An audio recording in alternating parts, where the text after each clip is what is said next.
கிட்டத்தட்ட ஒரு ஓட்டுக்கு 10,000 ரூபாய் முதற்கொண்டு 5,000 ரூபாய் முதற்கொண்டு 3,000 ரூபாய் 3 கேட்டகரியா பிரிச்சிருக்காங்க.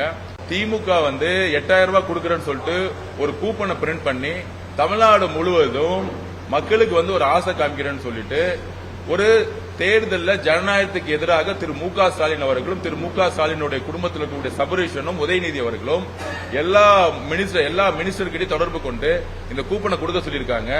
கிட்டத்தட்ட ஒரு ஓட்டுக்கு 10,000 ரூபாய் முதற்கொண்டு 5,000 ரூபாய் முதற்கொண்டு 3,000 ரூபாய் 3 கேட்டகரியா பிரிச்சிருக்காங்க. சோ இன்னைக்கு அதோடைய ரொம்ப துர்பாக்கியமான நிலைமை என்னன்னா, கஷ்டமான நிலைமை என்னன்னா, திருச்சியுடைய காவல்துறை செய்தி வெளியிட்டுருவாங்க. இது ஏதோ இத்தனை நாள் நாங்க ஆதாரம் இல்லாம பேசிட்டு இருந்தோம், நீங்க திமுக ஒரு எதிர்கட்சி மாதிரி விமர்சனம் பண்ணிட்டு இருக்கீங்கன்னு சொன்னாங்க. திருச்சியோடைய காவல்துறை உண்மையாக செயல்பட்டு நேர்மையாக செயல்பட்டு இன்னைக்கு நேற்று நைட்டு ஒரு அறிக்கையை வெளியிட்டு இருந்தாங்க. அந்த அறிக்கையில எல்லா திமுகவுடைய 234 தொகுதியிலும் என்ன சூழ்ச்சி செஞ்சிருக்காங்க, ஊழல் பணத்தை எப்படி கிளைக்கழகம் வரைக்கும் கொண்டு போயிருக்காங்க.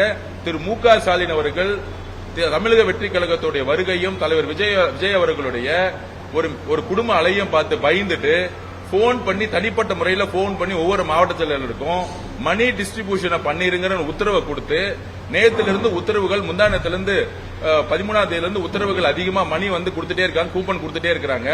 திமுக கொடுக்கக்கூடியதை தேர்தல் கமிஷன் இன்னும் வேடிக்கை பார்த்துட்டா இருக்கு. ஆர்ஓவும் இருக்கக்கூடியவர்கள் தேர்தல் பறக்கும் படையெல்லாம் பாத்தீங்கன்னா சும்மா ரோட்ல நின்னுகிட்டு வியாபாரிகளையும் குடும்பத்தையும் இருக்கவங்க மட்டும்தான் பார்த்துட்டு இருக்காங்களே தவிர திமுக இருக்கக்கூடிய பகுதி செயலாளர்கள், மாவட்ட செயலாளர்கள், கிளை கழகத்தில் இருக்கக்கூடியவங்க வீதிக்கு வீதி டிஸ்ட்ரிபியூஷன் பண்ணிட்டு இருக்காங்க மணிய. அதை தட்டி கேட்கறதுக்கு தேர்தல் பறக்கும் படை இதுவரைக்கும் எந்த முயற்சியும் பண்ணல, தேர்தல் அலுவலர்கள் எதுவும் முயற்சியும் பண்ணல. அதை நாங்கள் வன்மையாக கண்டிக்கிறோம்.